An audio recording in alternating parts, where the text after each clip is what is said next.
dalka China oo samaysanaya dayax macmal ah marka la gaaro sanadka 2020ka.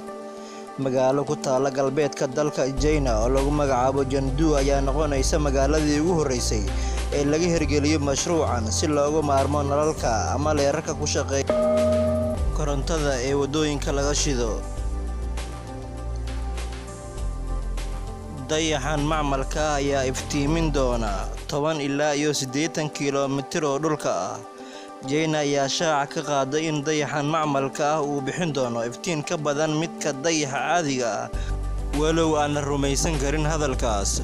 Magaaladan waxaa ku nool 14.5 milyan oo qof, waxa ayna ka mid tahay magaalooyinka ugu dadka badan ee dhaca galbeedka dalka China.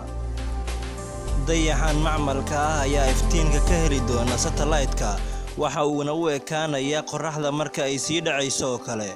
Qubarada ku howlan arrinkani ayaa sheegay in aysan saameyn ku yeelan doonin dadka iyo duunyada ku nool gobolkaasi.